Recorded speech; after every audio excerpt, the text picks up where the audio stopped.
Patrick Abirora a enflammé Bruxelles avec un chaos retentissant. Taylor Lapillus a signé une nouvelle masterclass pour son retour dans la cage et le PFL peut se féliciter d'un événement très réussi en Belgique. Pour son 10e épisode, Aldric Enerby revient sur toute l'actualité MMA du week-end et se projette sur le prochain avec une question. Morgan Charrière va-t-il se relancer dans la colonne victoire à l'UFC du côté de Nashville? Générique.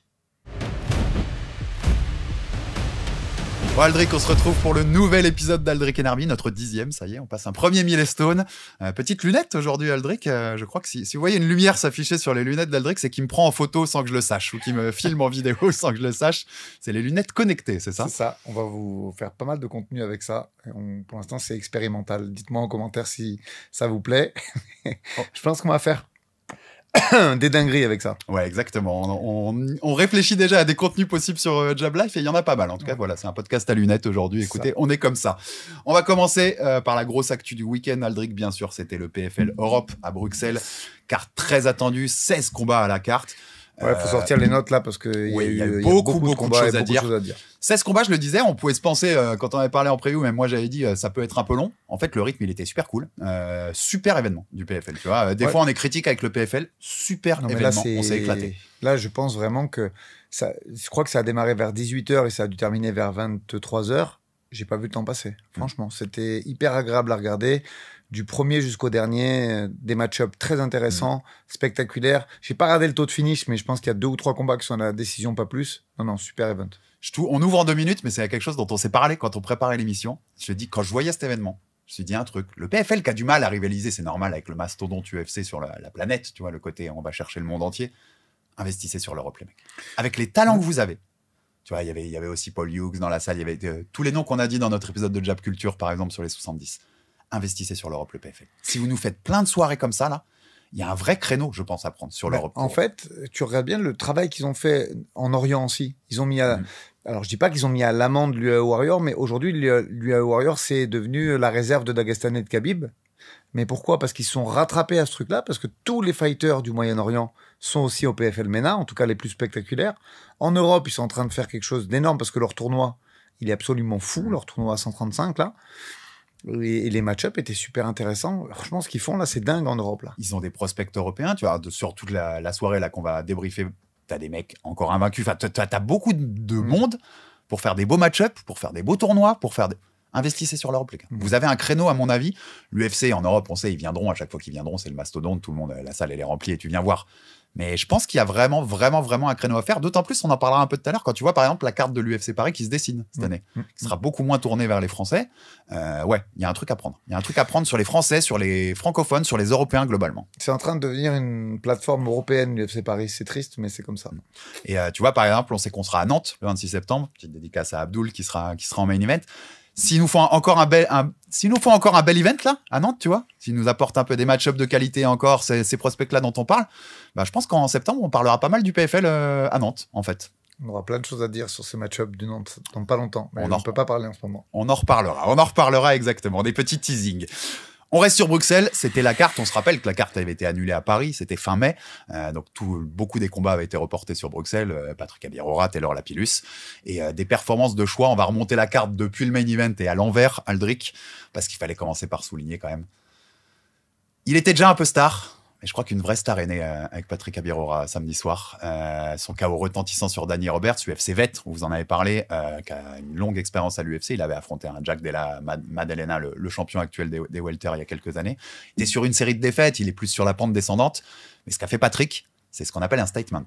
Ouais, puis allez, je vais faire mon journaliste un peu pour une fois. Un peu de contexte. Selon ses propres dires et les dires de son entraîneur, il était blessé. Oui. C'est-à-dire qu'il a fait une prépa vraiment ralenti par une fracture du pied. Il était blessé le soir même encore à l'épaule, ce qui devait peut-être l'handicaper. Alors, je ne sais pas à combien de pourcents, c'est trop tôt pour en parler. Peut-être que lui en parlera plus tard. Mais faire main event du PFL à 24 ans, chez toi, contre un UFC vet solide, qui est en plus un striker, donc si tu ne peux pas le lutter parce que tu es blessé, compliqué. Franchement, il a les reins solides, Patrick, ouais. Parce que c'était pas facile, la mission. Reins solides, mental. Ouais. Voilà, c'est son expression, mais on va être clair. Ouais, il a des flashballs, ce gars-là. Dans les poings, dans les pieds. Quand ça frappe très fort. Quand ça touche très fort. Il y a encore des choses à améliorer, c'est normal, il a 24 ans, tu le dis, il est passé en 7-0 là. Tu vois, par exemple, sur le travail de striking debout, je trouve qu'il feinte pas assez, parfois. Il est un peu... il est à 60 ou peut-être 50% voilà, de ce qu'il sait faire. Mais... Ce que je voulais dire, c'est que la marge de progression est encore énorme. Mais il est bien entouré, son coach, Tarek, sait très bien où il en est. Et on lui passe un big up à Tarek qui fait du très bon travail. Il a été dans le coin peut-être 4 ou 5 fois sur ce PFL Belgique. Mais il faut pas trop vite, parce que tu regardes les Twitter, oui, il faut le mettre à l'UFC contre un top 10. Calmez-vous, les gars, calmez-vous. Mais ouais, il a un très, très bel avenir. Très, très bel avenir. Il est pour moi, par rapport à ce que je te disais avant, il est dans le meilleur endroit pour grandir. C'est-à-dire que c'est quand même une grosse orga dans laquelle, tu vois, ils le mettent en main event, donc il croit en lui. Il va avoir le temps de se développer, d'affronter des UFC vets, des anciens. Et quand il sera prêt, il ira à l'UFC. Comme tu dis, pas pressé, c'est bon, on a le temps. C'est ça. Par contre, t'as déjà un peu répondu, mais j'allais dire, tu lui sens un avenir... Moi, je pense qu'il y a un potentiel énorme chez Patrick. Bien sûr. En plus, il a la tête sur les épaules. On le voit en interview. Moi, j'adore écouter Patrick quand il parle. Il coche beaucoup de cases. Il a des gimmicks, même, tu vois, avec son chapeau à la Luffy, là, et tout. Il a beaucoup de choses qui vont dans son sens. Là. Ouais, puis il sera intéressant d'en parler. Et retenez ce que je dis par rapport à d'autres jeunes dont on va parler sur la carte. Il prend pas trop de coups. Son intégrité physique, elle est encore quasiment intacte, tu vois, malgré le fait qu'il évolue et que chaque adversaire est plus fort de combat en combat. Là-dessus, la carrière, elle est... Oui. Le début de carrière est parfait. Il est sur un 7-0 qui est absolument magnifique. Il est main event du PFL, donc la monnaie, elle commence à correspondre aussi avec ce qu'il faut pour qu'il mette de l'argent de côté et qu'il puisse vivre de sa passion et faire des prépas dignes de ce nom. Donc tout ça mis bout à bout, pour l'instant c'est parfait effectivement et ça lui prédit un très grand avenir. Beaucoup de talent sportif, il a le public belge qui est avec lui, il a le public français, parce qu'on sait que la France, il y a beaucoup de suivi aussi sur Patrick. Par exemple, on parlait du 26 septembre à Nantes, moi je le veux à Nantes. Hein. Je veux Patrick Abiro à Nantes. J'espère qu'il y sera. Voilà, ça va dépendre. Je pense qu'ils ont donné 2 dates. Là, ils ont dit Nantes et ils ont parlé de fin d'année aussi sur Paris. C'est pas moi qui trahis un secret, c'est eux qui l'ont dit. S'il n'est pas blessé, s'il s'est remis correctement de sa blessure, je pense qu'il y sera. Après, j'avais entendu, je sais plus si sur les réseaux sociaux ou en interview, que Tarek disait qu'il voulait qu'il combatte assez vite. Donc, pourquoi pas l'avoir à Nantes, effectivement. La temporalité le permet, en tout cas. Il est jeune, il est frais, il a envie, ça se voit. On sait qu'il avait commencé très fort en termes de rythme, ses débuts de carrière pro. Beaucoup d'expérience dans la cage aussi. Hein. Enfin, tu connais mieux ça que moi, avec Axel Sola, qui avait beaucoup d'expérience amateur avant, et Manon Fiorot également. L'expérience qu'il a, c'est pas un 7-0 classique quand on a cette expérience chez les amateurs. Ah bah non, c'est un 7-0 plus. Il a quasiment une trentaine ou une quarantaine de combats, le mec. Donc évidemment qu'il est... Même si, là, il a dit, ouais, j'avais très peur, tout ça. Ben oui, c'est du stress de bien faire. Mais là-dessus, les gars perdent pas leurs moyens. Ils ont déjà combattu à tellement haut niveau. Je l'ai toujours dit, hein, les gars. Les championnats du monde IMAF, c'est largement le même niveau qu'une organisation intermédiaire en pro. Donc, ces jeunes-là ont un capital expérience énorme. Ah, puis heureusement qu'il était un peu stressé. Enfin, premier main event chez toi, dans une grande orga, à l'âge qu'il a, c'est normal que tu aies un peu de stress. Sinon, ce serait un robot. Blessé, diminué. On l'a pas dit aussi. Dans une caté qui n'est pas la sienne, donc avec hypothétiquement un adversaire plus lourd. En tout cas, sur le papier, sur la pesée, il y avait déjà un pound et demi d'écart. Donc, on sait que ça peut se transformer en 3-4 kilos le lendemain, tu vois. Donc, non, très bien géré. Premier round, masterclass, rien à dire. Pour finir avec lui, mets ton avis sur cette séquence, le head kick pour finir. Comment ça part? L'explosivité. La vitesse surtout, parce qu'il est même pas, il est pas feinté, il est pas préparé. Hein. Non, mais ça part tellement. Ouais. C'est pour ça que son expression, elle flashball. Ouais, c'est ça. Littéralement. Il a une vitesse d'exécution qui est prodigieuse, vraiment. On passe au co-main event avec notre ami, on va pas se mentir, hein, et toi et moi, c'est un ami, Taylor Lapillus, qui était de retour dans la cage, ça faisait longtemps. On avait suivi, bien sûr, son choix de ne pas rester à l'UFC, qui lui faisait une proposition qui lui convenait pas, et ce qu'on peut comprendre aujourd'hui à son âge et à son stade de sa carrière. Il devait fighter à Paris en mai, événement annulé, donc il se retrouve en co-main event en Belgique contre Ali Taleb. On va rentrer direct dedans. Il y a eu des sifflets à la fin du combat, comme parfois avec Taylor. Moi, j'ai juste envie de rappeler un truc que j'ai rappelé souvent, que ce soit à ce micro ou à celui auquel j'officiais avant. Un combat de MMA, ça se gagne de 3 manières, les gars. Il y a soumission, KO, et il y a décision. Ce que fait Taylor, c'est une masterclass. C'est du beau MMA. Si tu aimes le sport de combat, t'es obligé d'aimer Taylor qui combat. La responsabilité défensive qu'il a, elle est incroyable. Moi, si t'aimes ça, elle est magnifique. Moi, pour pas me fâcher avec les gens, je veux même pas parler des sifflets parce que sinon je vais avoir encore trop d'ennemis et j'en ai déjà beaucoup sur cette planète. Ah, mais tu me connais, je voulais le dire parce que ça m'a saoulé. Ouais, ces gens-là, je vais être clair, ils aiment pas le MMA. Ils aiment la bagarre. Ils aiment la bagarre. Ouais, je te dis, j'ai même pas envie de parler d'eux parce que comment tu peux siffler parce que en fait, c'était un combat C'est Taylor qui l'a rendu facile. On en avait parlé, lui et moi, même déjà, quand on lui avait proposé le match-up. J'ai dit, attention, il a la tête dure, mais tu vas le surclasser. Et je suis content que ce soit arrivé, et ça me fait plaisir qu'il l'ait fait en plus de cette façon. Après, Taylor, c'était un match de boxe anglaise, en fait, avec un mec qui frappe très fort et qui a la tête dure et qui voulait essayer de contrer Taylor. Et Taylor qui a touché quand il fallait, qui a sorti son jab quand il fallait, qui a mis le bras arrière quand il fallait. Et quand il sentait que ça allait envoyer des gros crosses derrière, qui faisait des retraits du bus ou des mouvements latéraux et qui sortaient, tu vois. Aldric, le travail d'esquive, le travail de roll-up, ce qu'il fait défensivement, c'est là où c'est presque bête que la défense compte pas en MMA, en vrai. Je te dis. Parce que t'as raison, c'est un combat de boxe anglaise. Techniquement, c'était absolument magnifique. Moi, tu sais que je l'ai déjà dit, mais j'aurais aimé, c'est dans un autre monde, tu vois, on va pas refaire la vie de Taylor Lapillus. J'aurais bien aimé que ce mec-là parte en anglaise. Bon, il a fait une belle carrière en MMA, qui est loin d'être finie. C'est pas remettre sa carrière en cause, entends-moi. C'est le fan de boxe anglaise qui se dit, il avait des qualités, ce mec-là. Mais son frère aussi, c'est deux des meilleurs techniciens en boxe anglaise du MMA français. Il n'y a rien à dire là-dessus. Ouais. Et celui qui est pas content, qui vient de me montrer le contraire. Mais non, moi j'ai trouvé le combat, surtout si Taleb, c'était pas du tout un cadeau. Pas du tout. On a vu dans son coin Akira Khorasani, donc c'est une grosse équipe, c'est le All-Star derrière. C'était pas tout sauf un peintre. Et il a fait un combat absolument exceptionnel. Et tu le sens, il est frustré, Taleb, tu vois. Tu sens parce qu'il y a rien qui rentre, il y a rien qui passe. Je veux dire, quand il le colle, il a la réponse, Taylor, il sait exactement quoi faire. Il y avait beaucoup de genoux. Il n'y en a pas eu beaucoup, mais il y a eu des belles séquences de clinch aussi où il contre avec son genou arrière. Le même à qui il a mis le KO à Damarte Pena à l'Ares à l'époque, tu vois.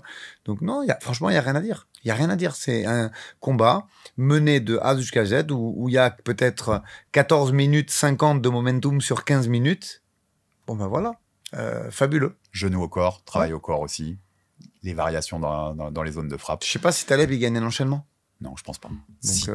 On met un clin d'œil à Johnny Frachet, hein, son coach qui était dans son coin, mais là je demande au coach, mais ça doit être un plaisir de coacher un mec comme Taylor Lapillus. Vraiment. Mais sur la partie, je sais pas trop, mais je sais que il y avait Abadilla dans son coin aussi en anglaise. J'ai l'impression que c'est plus lui qui dirigeait un petit peu ce qui se passait debout, sous toute réserve. Hein, je dis ça comme ça, mais c'était masterclass. Voilà, on peut utiliser le mot. Pour moi, c'était masterclass. Qu'est-ce que tu veux toi pour la suite de cette carrière de Taylor qui se dessine au PFL?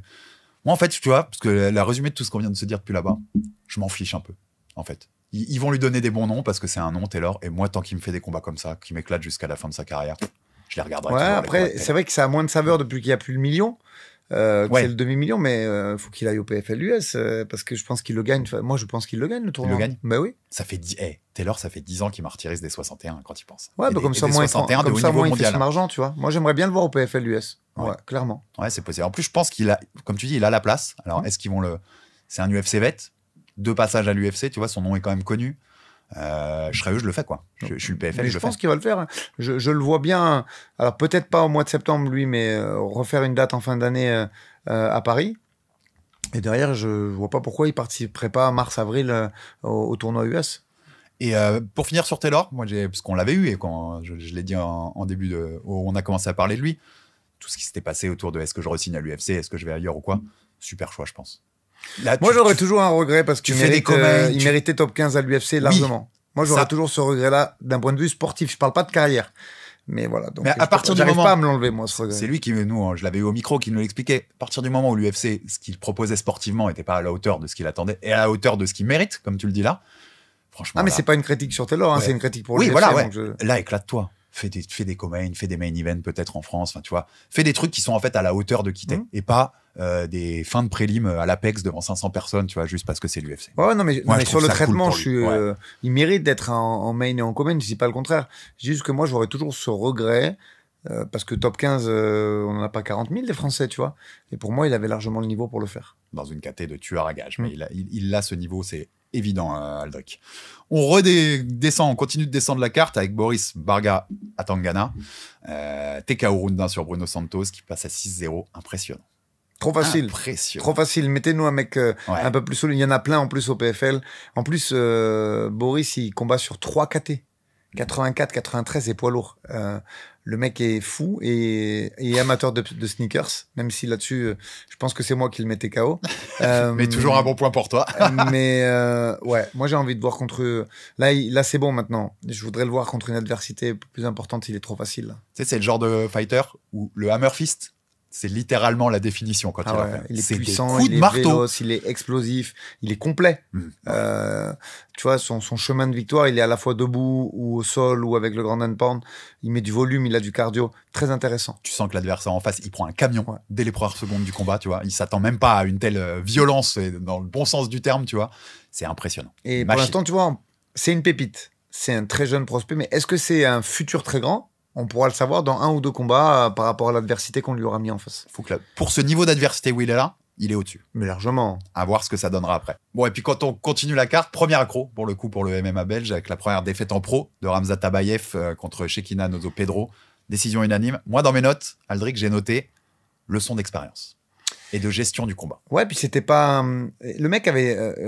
Nozo Pedro, il avait fait une split. On peut voir... On peut vraiment voir le combat pour lui aussi sous un certain angle contre Ibra Mané, qui est très fort et on sait les qualités qu'a Ibra et son niveau.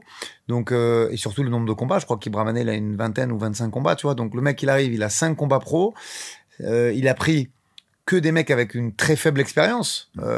C'est vrai qu'il est costaud. Physiquement, Abaev, c'est monstrueux. Ouais, c'est un bœuf. Tu vois, il est même au-dessus de plein de standards UFC. Il nous a montré son rebond. Bon, c'était habillé, mais il était à plus de 92 kilos. Donc, c'est les rebonds que font les plus gros welters de l'UFC. Physiquement, il est très musculeux, il est explosif, il est mobile. Il a montré plein de choses. Mais le gap, il faut du temps pour tout, en fait, tu vois. Et là, c'était peut-être un poil trop tôt contre un mec qui est très complet, qui sait tout faire, du in and out, qui sait lutter, qui frappe fort, qui avait beaucoup de combats. Ça part en takedown quand il faut. Ouais. Il a mis beaucoup de variété, Nozo Pedro, dans son jeu. C'est en ça que je disais, tu vois, leçon d'expérience et gestion de combat. Il a plus les armes du MMA global et il a su les implémenter dans ce combat-là. Et puis même, Willy Sirop, il fait de l'excellent travail. Et on le salue au passage, mais tu passes de l'AEC à des galas mineurs à presque un début de milieu de main card au PFL Belgique. C'est pas la même exposition non plus. Donc, je pense qu'il y a beaucoup de paramètres à rentrer en jeu, mais qui va savoir rebondir. J'entendais aussi qu'il y avait Baki dans son coin, mais ça, c'est du soutien. Il faut un coach aussi. Au cas où ça va pas je pense que Baïsango, ils sont de la même origine et il a plein de super trucs à lui donner, mais après, il le connaît pas, peut-être pas plus que ça. Je parle à sa place, là. Faudra lui poser la question, tu vois, mais en général, c'est toujours bien d'avoir aussi un coach à côté d'un fighter qui vient, ou d'un sparring qui vient donner de la force, tu vois. Parce que sinon, t'as raison, physiquement, c'est un monstre. Il est impressionnant. Les coups dans le premier round, quand il frappe, quand il touche, quoi. Après, blessé, il touche moi, fort. je me pose la question de la blessure parce que je l'ai pas vu lutter. Alors qu'il nous a montré dans ses précédents combats qu'il avait une bonne lutte, tu vois. Ce sera à lui de nous répondre. Donc, voilà, plein de choses qui ont manqué. Et par contre, j'ai vu qu'il y avait un peu scandale à la fin. Non, soyons un peu sérieux, les gars. C'est une décision qui est tout à fait légitime. Non, et tu vois, c'était un des derniers points que j'allais noter parce qu'on sent, en plus, tu t'entends que son coin, Baki et son coin, tu sens qu'ils savent. La façon dont ils en parlent sur la fin, ils savent que ça va être une défaite et c'est lui qui est l'expérience de Baïsangour, il pouvait pas avoir Khamzat devant, il le sait, et Khamzat, tu vois, qui réagit mal lui à la décision, il interpelle même le public en leur disant que ça a gagné. Je pense que c'est aussi pour ce genre de combat, il faut apprendre ça, il faut apprendre, tu vois, à perdre. Ok, j'ai raté ce combat-là, mais je vais en tirer des leçons. On dit souvent, soit tu gagnes, soit tu apprends. Et ben là, ça va être une leçon aussi d'apprentissage. Mais il faut l'accepter pour que les leçons passent mieux, selon moi en tout cas. Ah non, c'est une bonne analyse. On continue avec Movsar Ibragimov. Là, c'est impressionnant. Qui prend un down contre Gérard Fani dans le premier round, mais qui finit par lui mettre une bonne floue au round 2 pour passer à 7-0. Il prend pas un down. Ça fait 2 ou 3 combats qui prend des downs. Et tu vois, tout à l'heure, quand je te parlais de Patrick Abiroa, ils ont, sur le papier, ils ont à peu près le même chemin. Sauf que Patrick a été champion du monde, lui, je crois qu'il a été 2e ou 3e. Il a été numéro 1 européen. C'est un garçon qui a un très gros palmarès amateur et qui est un très grand prospect pour le futur. Gros potentiel. Vraiment. Mais le début de carrière, pourtant, ils sont pas très loin, je crois, en termes de victoire. Hein. Je crois que... il passe à 7-0 et Patrick est passé à 7-0. Tu vois ? Mais c'est pas le même début de carrière. Parce que Patrick, il a une intégrité physique qui est, je vais pas dire intacte, parce que c'est jamais intact dans ce milieu, mais elle est sauvegardée. Lui, il prend alors, je sais qu'il y a une reconstruction qu'il essaye de striker plus, alors qu'avant, il était plutôt lutteur, tu vois, pendant son... Mais là, il prend beaucoup de coups. Là, moi, c'est pas pour être défaitiste, hein, il faut le féliciter de sa victoire et surtout de ce mental, mais ça fait 2 ou 3 combats, moi, que je vois ça, tu vois. Non, mais c'est important de noter. Quand tu es dans ces phases de progression, c'est important de noter les petits détails que tu vas pouvoir améliorer. Surtout, comme tu dis, quand tu es en train de changer un peu ton jeu, de t'orienter un peu plus en tout cas vers le striking pour être complet, ouais, il y a des choses à noter à chaque fois quand tu as des situations qui se passent comme ça. C'est ça. Mais le potentiel est là. Le potentiel est impressionnant. Quand il lutte très fort. Non, il a un très gros sol, un très gros grappling. Il n'y a rien à dire là-dessus. Mais je dis juste, moi, attention. Se faire downer, le scénario, tu le fais une fois, c'est bien, mais si c'est à tous les combats, ça va laisser des traces à force. Et puis tu sais, la fine feuille de papier du MMA, c'est-à-dire quand tu es si fort dans des spécialités comme la lutte et le grappling, moi j'ai toujours dit, va là-dessus, le plus possible. Il faut être complet, donc il va falloir le travailler ton striking, mais va là-dessus, parce que tu les dépasses les mecs là-dessus. En tout cas, pour l'instant, tu les dépasses fort. Après, c'est pareil, il faut quand même... le voir avec quelqu'un de plus complet, avec une adversité plus importante. Tu vois, moi, je réserve ma copie. Ça reste un très gros prospect. Là-dessus, il n'y a aucun problème. Mais à 61, moi, j'aimerais bien le voir contre un mec un peu complet qui défend la lutte pour voir justement sur la durée. Tu vois, le mental, on sait qu'il l'a. C'est un guerrier, c'est un Saiyan. Il lâche rien. Mais moi, j'aimerais voir un petit peu plus d'adversité maintenant et surtout de voir comment il gère ses game plans pour pas reprendre un down à chaque fois, à chaque combat en tout cas. Et puisqu'on parle de prospect, on passe à un combat qui était très, très attendu pour le coup, Aldix et Ibragimov, gros prospect, contre Mathis Duragrin. Lui aussi, beaucoup de talent. Les deux invaincus. Ibragimov qui s'impose, décision unanime logique, qui passe à 10-0. Et donc, première défaite en pro pour Mathis Duragrin. Déjà, ouais, Ibragimov, très, très fort. Non, mais Manchester très Top Team. Oui, très, très, très fort. Karl, il est en train d'avoir une usine à champions, ce qui fait, et il faut le mettre en avant. En plus, il est un peu francophone, donc je ne sais pas s'il écoutera le podcast, mais il comprend un peu le français. Absolument fou. Et le jeune est complet. Hein. Moi, je dis jeune parce qu'il croit qu'il a 21 ans, Ibragimov. Donc, je pense que sur le striking pur, Duragrin, il avait largement de quoi échanger. Après, les changements de niveau et surtout la vitesse à laquelle il les fait, c'est absolument exceptionnel. Tu vois ? Vraiment. Le sol derrière, c'est très propre aussi. Mais moi, je dis qu'il faut féliciter Mathis. C'était vraiment pas facile. Il fait peur à tout le monde, ce mec-là. Lui, il l'a pris, il l'a pas démérité. Ah, mais sur ce combat, il y avait une petite différence de niveau. Il faut le dire honnêtement, ça peut arriver. Il y a des images quand même hyper spectaculaires. Son sprawl avec les pieds contre la cage. Enfin, voilà, non, il est très fort. Le mec. Il a un potentiel incroyable. Tu vois, on parle de beaucoup de prospects. Lui, tu vois qu'il y a quelque chose. Il y a quelque chose et que ça m'étonnerait pas qu'il fasse une grande carrière. Parce que vu l'âge qu'il a, les qualités qu'il a déjà et le côté travail qu'on va lui fournir à Manchester. Ouais, puis Karl, il est très copain avec Mick maintenant. Il bosse pas mal avec l'UFC déjà, puisqu'on sait qu'il a déjà 2 ou 3 prospects à l'UFC. Non, je crois que Ibragimov a les papiers anglais. Donc tout ça va très... je pense que c'est un mec, on va voir, il va faire un run au PFL et qu'on le verra à l'UFC par la suite. J'ai aucun doute là-dessus. Ça m'étonnerait pas non plus. Et Mathis, t'avais raison, mais moi je voulais insister encore là-dessus, mais bravo à lui. Bravo à lui d'avoir pris ce combat. Alors tu prends des leçons, tu sais que tu dois améliorer des choses, t'apprends, mais tu te caches pas. Tu vois, moi j'ai été assez critique pour le coup, puisqu'on est beaucoup sur les prospects sur cette carte PFL Europe, qui s'évitent un peu plus ou que tu vois, qui prennent pas l'adversité maximale qu'ils peuvent prendre. Il y va lui. Mathis, il y va. Il y a ce grand talent qui est en face. Vas-y, j'y vais. Il avait sa place. Je veux dire, tu sais, des fois, tu vois des fighters, on va se le dire clairement, et tu te dis, mais qu'est-ce qu'il fait là en face de. Tu vois, il y a pas de raison, il y a pas de. Le match-up est pas bon. Là, il y avait du match-up. C'était pas une victoire facile, et il a largement sa place dans ce genre d'événement. Et tu vois, c'était pas le main event. Il y avait des noms bien plus importants sur cette carte, bien plus haut, mais c'est le combat dont tu as le plus parlé avant. Parce qu'il y avait ces trucs-là. Alors, c'est pas franco-français, ça, tu vois, c'est prospect plutôt. Mais quand des mecs comme ça s'affrontent, c'est comme quand des Français, ça. Il y a une électricité. Bien sûr. Il y a une étincelle. On l'a vu. Après, il y a même des. C'est pas très beau ce qu'il a fait, Ibragimov. Non, pour le coup, non. On est d'accord. Mais le karma, il viendra plus tard, c'est pas grave. Il y avait une tension. Mais tu vois, ça apporte un truc aux spectateurs, aux combattants, je pense aussi, qui vivent un moment un peu plus électrisant.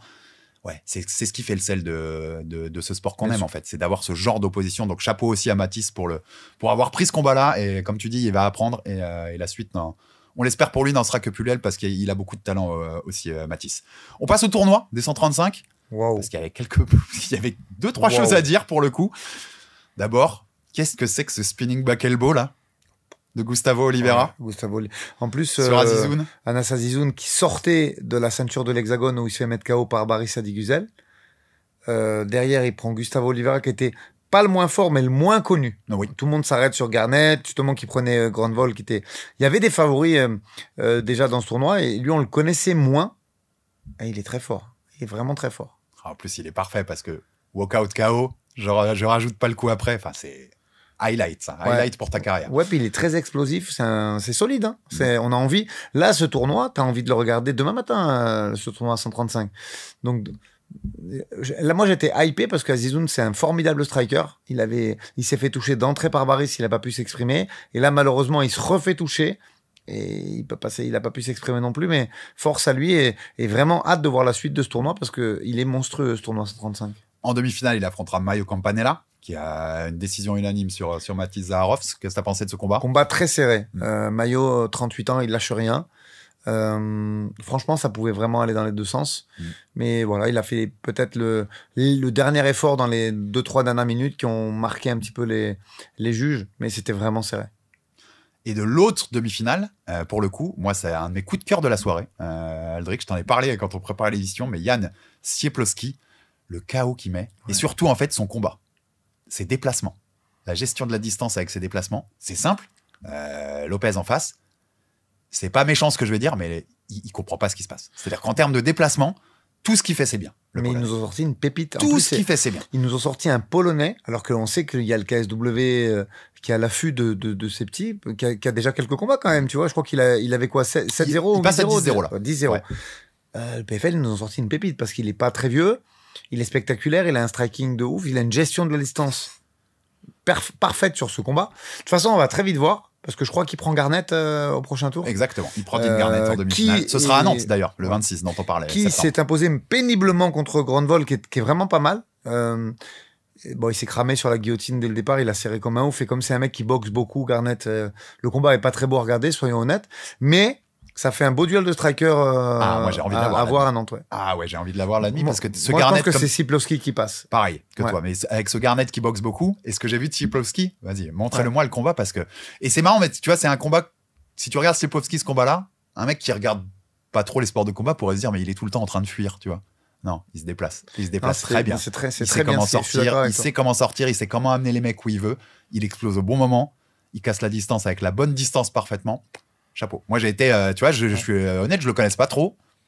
J'ai été devant le truc, c'était mon coup de cœur de la soirée. Vraiment, ils sont allés chercher le recrutement. Même Grandvoll, là, qui perd contre Garnett, c'est fort. Le roster à 135 là qu'ils ont fait, ce PFL Europe, est hyper intéressant. Ils ont 50% des prospects un peu jeunes et un peu avec des records un peu sympas qu'on peut avoir en Europe. C'est très fort. Et une fois qu'on redit ça, là, ce que je te disais en début d'émission, mais ils ont un boulevard, en fait, avec l'Europe. Ouais, parce que ces jeunes-là, après, c'est toujours la même chose. Il faut être capable de les garder, ces jeunes. Tout à fait. Tu vois, les découvrir est une chose. Tu vois, comme elle a fait l'ARES avec Louis Lee Scott et tout ça. Après, il faut les garder. Mais si tu arrives à créer ce truc-là, à remplir des salles avec ça, à faire des beaux match-up, tu vois, à créer quelque chose autour du PFL Europe, tu peux peut-être les garder plus longtemps aussi. Parce que tu auras peut-être moyen de leur donner des meilleurs salaires. C'est ça. Parce qu'ils auront une lumière qu'ils ont peut-être pas dans d'autres orgas ou qu'ils auraient pas en début de carrière à l'UFC. Vraiment, je pense qu'ils ont un créneau là-dessus. Plus que dans la concurrence de l'UFC mondialement. Non, mais même sur le marché américain, il est saturé, je suis d'accord avec ça. Tu vois, là, t'as l'UFC Vienne en Europe, mais tu vois, c'est pas... Tu te rappelles quand on parlait de la possibilité qu'un jour l'UFC fasse des Ligue 2, des choses avec une UFC un peu Europe qui ferait des trucs. C'est pas le cas encore. Ils ont pas encore passé ce pas-là. Le jour où ils le passent, ils ont tellement de moyens, c'est tellement un mastodonte que bonne chance pour les concurrents. Non, mais c'est pas le cas. Et en plus... On dit qu'ils vont le faire dans nos diverses émissions de la semaine dernière et de celle d'avant, mais ils vont le faire aux États-Unis d'abord. Bien sûr. Donc il y a du temps. Peut-être même au Brésil avant ça. Tu vois. Donc ce Dana White Contender Series qui deviendrait plus gros, plus long en termes de temporalité tout au long de l'année, ça va arriver à mon avis très vite, mais ça va être aux États-Unis. C'est-à-dire que quoi qu'il arrive, il y a un créneau en Europe pour remplir des salles et pour présenter un petit peu ces jeunes prospects qui nous ont donné beaucoup de spectacles samedi soir. Et en vrai, ça continue vraiment notre code de discussion des moins de 70 dans le Jab Culture de la semaine dernière. Ouais. Tous les noms que je t'avais dit, tu sais, quand je t'ai dit le truc un peu fantasme, que l'UFC signerait tous les prospects qu'on a cités et dirait, avec un beau visuel de Topuria au milieu, et voilà tous les mecs qu'on signe pour essayer de le concurrencer. Si le PFL signait tous ces mecs-là, les 170, moi, je serais scotché au PFL, en fait. T'as déjà Paul Hughes, t'as Nourma, t'as des mecs à ramener en fait dans ce truc-là. Et c'est des mecs moins chers que d'aller signer des grandes stars comme quand tu signais Ngannou ou Jake Paul. Par contre, sportivement, ce que tu peux apporter derrière. T'imagines un tournoi avec tous ces noms-là sous l'égide PFL en Europe. Mais je pense vraiment que c'est ce qu'ils sont en train de faire. En France, à Belfast, machin. Wow. Ils se focus sur des ex-UFC fighters mais avec du potentiel. Et ils ont arrêté, tu vois, ce qu'ils ont fait avec Christian Cyborg, tout ça. J'ai l'impression qu'ils l'ont mis un peu de côté et qu'ils cherchent plus des mecs comme Taylor et comme des gens avec du potentiel, en fait. Et je pense que là-dessus, c'est loin d'être idiot ce qu'ils sont en train de faire. Mais non, vaut mieux ça. Vaut mieux ça plutôt que d'être, tu vois, le truc d'après pour les mecs de l'UFC. Est-ce que t'allais dire EHPAD? Non, pas EHPAD. J'allais dire voie de garage ou un truc comme ça. Mais non, parce que tu vois, pour un Taylor, non, par exemple, puisqu'il non, mais pas pour Taylor. Il a sous-pesé sportivement. Je te parlais de Christian. Ouais, mais c'est ça. Et il vaut mieux signer tous ces prospects qu'on dit là et apporter du sportif et qu'on ait envie de regarder le PFL pour ces mecs-là. Et surtout, je te dis spécifiquement, PFL Europe. Ils ont un vrai créneau là-dessus. On n'a pas encore tout fait, on n'a pas fait tous les combats parce qu'il y en avait 16 quand même, donc on va pas. Sinon, on y passait 2 heures. Mais Salvo, Lidice, quand même, c'était le combat d'ouverture et surtout parce que c'est quelqu'un de ta salle. Donc il a fait la prépa chez nous, très contre un Belghazi qui est venu grappler. Il cherchait pas autre chose. Et je trouve qu'il a très très bien travaillé, même si je pense vraiment qu'il aurait pu le finir avant et sortir un striking encore meilleur que ce qu'il n'a montré. Mais là déjà, deuxième combat, solide, il défend la lutte et il fatigue, il marque ses points et il finit par user Belghazi pour s'imposer. Rear neck choke, troisième round au troisième, mais vraiment par l'usure. Il l'a fatigué par ses déplacements, par la défense de lutte. Combat très intelligent. Et c'était le premier combat de la soirée. Et je t'ai dit, moi, devant, c'est un combat de grinder. Ouais, c'était vraiment les deux, ils se grindaient, ça cherchait les positions. J'ai trouvé très sympa ce combat sur ce niveau-là, quoi. Ils ont chiffonnier presque, mais dans le bon sens du terme. Ils ont ouvert la soirée correctement, mais toujours pareil. Je te dis au micro ce que j'ai dit à Salvo. C'est bien, parce que l'objectif, c'était de finir. Parce que même en amateur, sur la fin de son run amateur, il faisait pas mal de décisions. Donc là, l'objectif, c'était de finir. Il l'a fini. Maintenant, connaissant ses capacités, il peut faire beaucoup, beaucoup mieux. Donc on a conclu sur ce PFL Europe et notre message, il est simple. Hein, vous l'avez compris depuis le début. Redonnez-en nous des soirées comme ça. On en veut plus. Des soirées PFL Europe comme ça. On se régale. Et vraiment, on sera très client et très friand d'avoir ce genre de carte. PFL MENA, puisqu'on reste sur le PFL, rapidement, un petit mot, mais c'était la veille, c'était vendredi soir à Riyad. Un petit mot à dire, franchement, moi j'ai regardé la soirée en entier, c'était très regardable aussi, vraiment. Là, leur édition de vendredi et de samedi, en termes de spectacle et d'entertainment, il n'y a rien à dire. Bien sûr que la Belgique est un niveau supérieur, mais j'ai regardé l'event en entier sur le MENA. Je vais pas tout parler. Il y avait 2 combats qui nous intéressaient particulièrement. Je vais y revenir tout de suite. Mais vraiment, à regarder, c'est passé également très crème. Ouais, pas mal de finish, en plus. Ouais. Première déception, notre combat qui aurait pu être un des chocs franco-français de l'année, on n'y a pas eu droit. Mehdi Saadi contre Elias Boutzedgam annulé. Je crois qu'il y a Elias de son côté qui était blessé et en plus Mehdi qui est resté sur la carte finalement, qui n'a pas pu faire le poids. Donc j'espère que tout va bien pour lui et que sa santé va bien.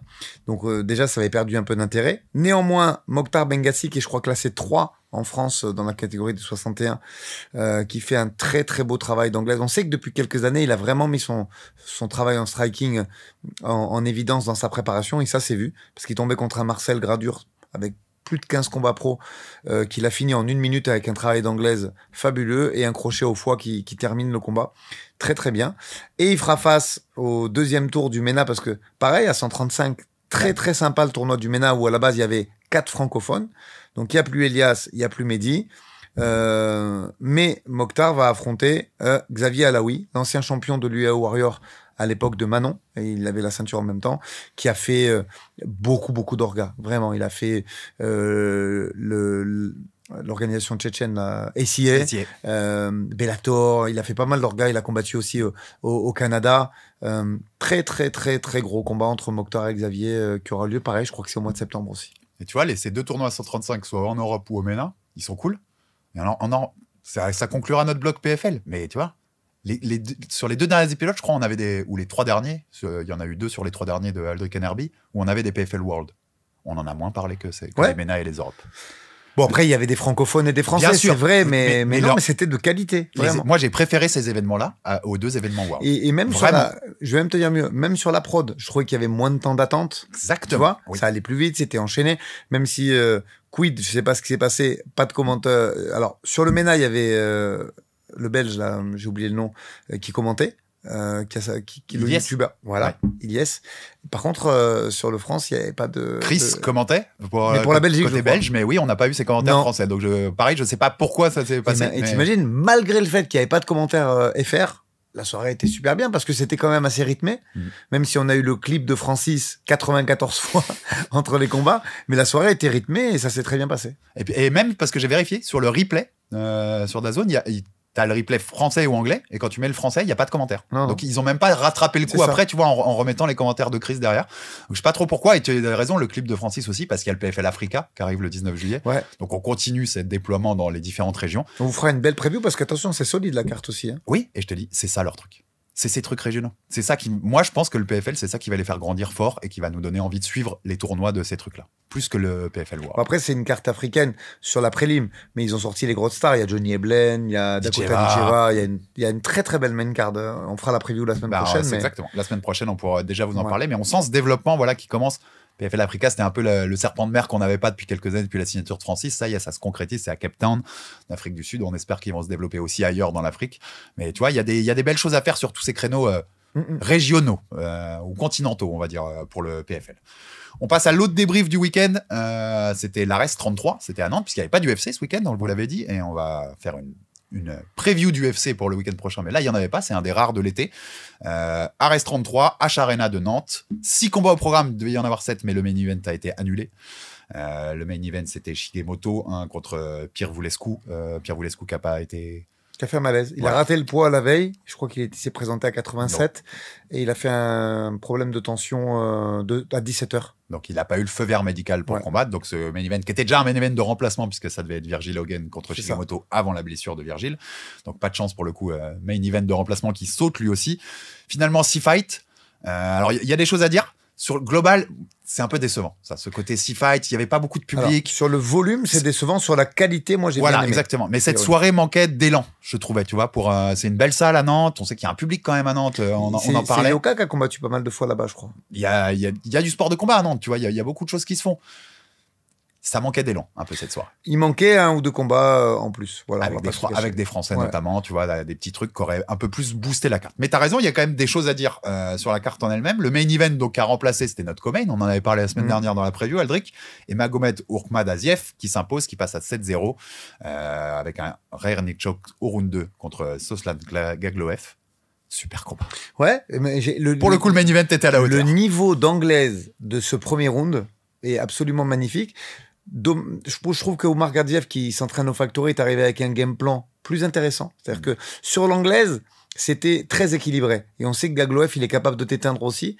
Donc, tu vois, il a gardé ce travail en anglaise, mais il a saupoudré un peu de calf kick qui ont été destructeurs. Il lui a fait faire un tour complet et il a vraiment fortement handicapé la jambe. Ce qui a fait que Gagloev, il avait plus les appuis pour frapper aussi fort que d'habitude. Et même pour lutter. Ce game plan des calf kicks est absolument fabuleux. Et il est bien trouvé, mais il est surtout bien exécuté. C'est-à-dire que sur l'anglaise, il a été fort, Omar Gardiev. Sur les calf kicks, il a été très puissant. Et du coup, sur ce premier round, pour moi, il est équilibré jusqu'à la 3:30, 4 minutes, hein. C'est très équilibré.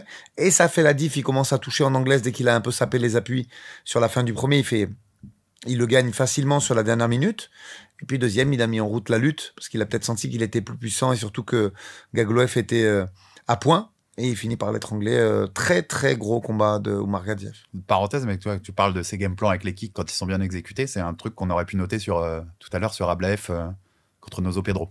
Ouais. L'utilisation des kicks, comment il lui a martyrisé la jambe. Ouais. Bah, ça fait que ça libère beaucoup de plus de choses derrière pour varier ton jeu comme il l'a fait, tu vois, et s'imposer. Et ça enlève surtout de la puissance au mec en face quand il est solide avec les points. Donc c'est vraiment double gain là-dessus. Et notre petit Omar Gardiev, là, si, on espère qu'Axel Sola ira autre part, mais moi, ça peut ressembler à un challenger. de manager, c'est qu'Axel intègre le plus rapidement possible la ligue du dessus. Je sais. Maintenant, si c'est pas le cas, il l'a demandé, il l'aura. Après, je sais pas s'il a bien fait ou mal fait, je m'exprime pas là-dessus, mais si on n'y arrive pas tout de suite, il l'a demandé, il l'aura. Ouais. Si Axel reste à Arès, ça ressemble bien à challenger, ça. Ouais, c'est évident. Le co-main, c'était Gassen Jbalia contre Saki Kambari. Ouais, pas mal du tout, ça. Jbalia, qu'on connaissait déjà, qui avait déjà évolué dans la ligue. Victoire de Jbalia. Le franco-tunisien, qui est solide, qui est assez complet. C'est un combat pas mal attendu. Moi, sur les réseaux, quand on a fait la preview, il y en a pas mal qui m'ont dit, vous avez pas assez parlé de ce combat-là. C'est juste, mais après, pour le moment, on insiste sur les reviews plus que sur les previews, on va dire, tu vois. Les épisodes font déjà 1h30. Ça. Mais intéressant parce que pareil, Gambari, même chose que, ça vient du All-Star Donc c'est toujours on sait que le travail qui est fait là-bas par Andreas Michael, c'est quali. Donc c'est un mec pareil, assez complet, qui avait des liaisons boxe-lutte fabuleuses, avec des petits crochetages en sortie d'anglaise. On sait qu'il était puissant debout, donc ça a fait un très très beau combat, une grosse guerre avec des scrambles. Faut toujours que je fasse un petit peu ma mijaurée sur le truc, mais je pense que c'est, ou mon rabat-joie, ouais. Je pense que c'est en dessous de la ceinture et de Giron, mais très très qualitatif ce combat et surtout divertissant. Ouais, comme tu disais, il y avait pas trop de volume, mais en qualité, il y a eu des combats sympas. On pense aussi à Modibo Diakité. Pour le coup, deuxième combat pro, deuxième victoire. Contre Adi Nunes, mais contre Adi Nunes, et surtout des progrès. C'est ça. C'est que son jeu se diversifie. Modibo, on savait que c'était son judo beaucoup et de la puissance à proprement dit. Et là, bravo Malik Silla pour le travail. Il nous a gratifié d'un in and out magnifique où il prend la distance, il se fait pas toucher, il marque ses touches. Et au deuxième, il fait une feinte un petit peu. C'est un changement de niveau. Est-ce que c'est pour feinter la lutte ou est-ce que c'est juste pour comment dire, mettre de l'intention derrière, mais le cross touche et il finit très bien derrière. Rien à dire, magnifique, 2-0, bravo Modibo. Ouais, on attend la suite avec impatience pour Modibo. Il y avait un combat poids lourd sur lequel tu voulais insister, mais plus pour un point de règlement. C'est Ednaldo Oliveira qui a battu Ryan Chayeb. Là, moi, je t'en ai parlé avant. Moi, je me cache pas sur ces trucs. Tu sais que moi, le MMA poids lourd, parfois, il m'embête un peu. Le niveau était pas ouf. Non. Je vais être gentil, le niveau était pas ouf. Ryan, c'est un ancien membre de l'équipe de France, moi, que j'ai eu. Et je sais que, de toute façon, le physique trompe pas. Il était pas bien préparé sur ce combat. J'imagine qu'ils l'ont pris en short notice avec sa team, la bonne école. Effectivement, sur le fond, il y a rien à dire. Par contre, je sais que ce combat a fait polémique. Alors, on est souvent, moi le premier, en train de tirer un petit peu sur ces arbitres. Donc, Naofel Louati, rien à dire. Il s'est accroché à la cage et plus d'une fois. Le point en moins est parfaitement légit et normal. Peut-être même il en aurait fallu un deuxième parce qu'il l'a fait également sur le round d'après. Donc là-dessus, il n'y a rien à dire. Je voulais lui apporter mon soutien. Parce on en a déjà parlé. Il y en a plein qui ne le font pas. Donc c'est bien quand ils appliquent. Mais et surtout, comprenez les gars, s'accrocher à la cage. Souvent, il y en a qui s'offusquent et qui disent non mais qu'est-ce que ça change? Ben ça change tout justement parce que si tu tombes sur le takedown, tu peux te faire finaliser, tu peux perdre beaucoup d'énergie pour te relever, prendre des impacts à la manière d'un Moïcano Saint-Denis. Donc non, ça change tout les gars. C'est un point en moins et ça devrait être systématique. C'est-à-dire que à partir du moment où la tentative de takedown elle est clairement avortée par le fait de s'accrocher à la cage, ça vaut un point et de façon systématique. Et ça se fait à très très haut niveau. À très très haut niveau, parfois dans des title shots du côté de Montréal. Voilà, on l'a déjà dit, on en a déjà parlé de tout ça. Petit dernier truc sur Ares, mais c'est un petit clin d'œil à Jab Life, puisqu'on avait Boulox la semaine dernière. Apparemment, chez Ares, on écoute les interviews de Boulox chez Jab Life, puisque Xavier Le Sou a répondu à la ceinture en chocolat, même s'il l'avait pas dit que chez nous, il l'avait dit sur les réseaux. Voilà, dans des posts en collaboration avec Ares, qui semble avoir choisi un peu son camp sur ce coup-là. Par contre, je trouve ça cool. Parce qu'ils sont... Moi, j'ai trouvé ça divertissant. Voilà, ils sont en train de monter. Et Boulox nous en a parlé au micro. Il aime bien ça, il joue le jeu. Tu sens que les deux jouent le jeu, en fait. Et ils sont en train de monter le jour où ils vont s'affronter, si bien sûr, AB garde sa ceinture en septembre. Mais si c'est le cas, s'ils s'affrontent pour la réunification, il va y avoir ce qu'on disait tout à l'heure, de l'électricité, de l'intensité, tout en étant... C'est pas non plus mauvais esprit. Enfin, tu vois, c'est un plutôt bon esprit.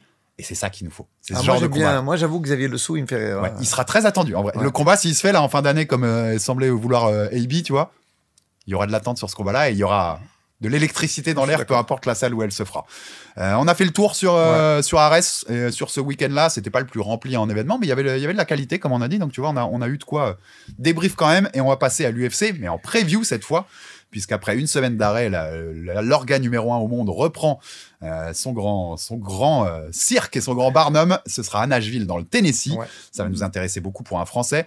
Et ça permet d'ouvrir, bien sûr, vous savez que cette vidéo, comme depuis quelques temps maintenant, elle est sponsorisée par Winamax, qui est notre partenaire chez Jab Life. Et donc, Winamax, si vous rembourse votre premier pari en cash, si celui-ci est perdant dans la limite de 100 €, qui vous offre un bonus de 10 € supplémentaires en cash avec le code promo JAB10. Et surtout, on rappelle, parce qu'on le rappellera toutes les semaines, Aldric, le jeu est interdit aux moins de 18 ans, les jeux d'argent, donc déconnez pas avec ça, les jeunes.